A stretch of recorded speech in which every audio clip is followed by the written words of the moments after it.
వాస్తవాలు లైవ్ టీవీకి స్వాగతం.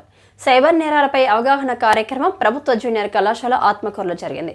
అపరిచిత వ్యక్తుల నుంచి మీ అకౌంట్కు సంబంధించిన వచ్చే ఫోన్ కాల్స్ని నమ్మవద్దని, అపరిచిత వ్యక్తులు ఫోన్ చేసి ఓటీపీ వివరాలను అడిగితే చెప్పవద్దన్నారు.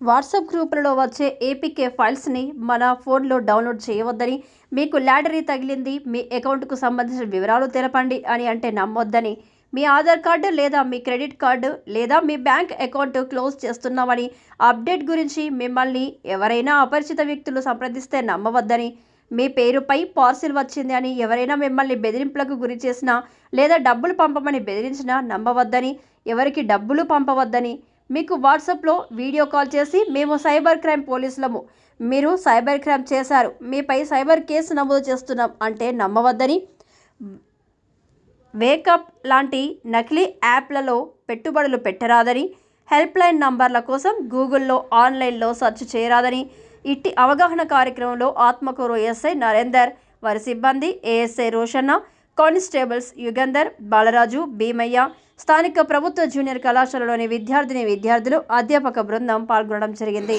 సైబర్ నేరాలు అంటాము. దాంట్లో ఎస్పెషల్లీ మనం చెప్పాల్సింది ఇవాళ చెప్పబోయేది ఏంటంటే ఆర్థిక నేరాలు. అందులో సైబర్ నేరాలు, ఆర్థిక నేరాల గురించి మీకు అందరికీ చెప్పాలనుకుంటున్నాం. మీకు చెప్పడం ద్వారా ఉపయోగం ఏంటంటే, మీరు ఇంటికి వెళ్ళిన తర్వాత మీ కుటుంబ సభ్యులకు చెప్తారు కదా, మీ బ్రదర్స్ కానీ, మీ ఫాదర్, మీ సిస్టర్స్, మీ మదర్స్, వాళ్ళకందరూ చెప్తారు. వాళ్ళు మీ పక్కన ఉన్న వాళ్ళని, స్టూడెంట్స్ అంటే పక్కన ఉన్న వాళ్ళకి మీకు చెప్తారని ఉద్దేశంతో మీ కాలేజీలో మీకు కూడా చెప్పడం జరుగుతుంది. ఈ సైబర్ నేరాలు అనేది ఏ విధంగా జరుగుతుంటామంటే, మా పోలీస్ స్టేషన్కి వస్తుంటారు చాలామంది బాధితులు. వాళ్ళంతా ఎలా ఉంటారంటే సేమ్ ఇలాగనే ఉంటారు.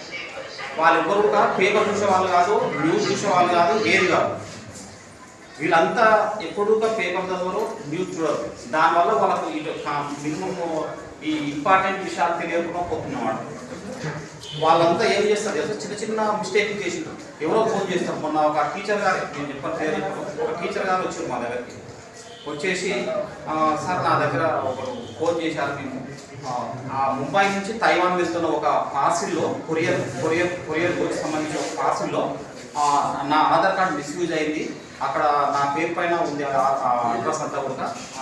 నా పేరు పై నుంచి ముంబై నుంచి తైవాన్ వెళ్తున్న ఒక పార్సిల్లో అందులో 4 ఫారెన్ పాస్పోర్ట్స్, ఒక ల్యాప్టాప్, తర్వాత 200 గ్రామ్స్ డ్రగ్స్ గంజాయి ఉంది.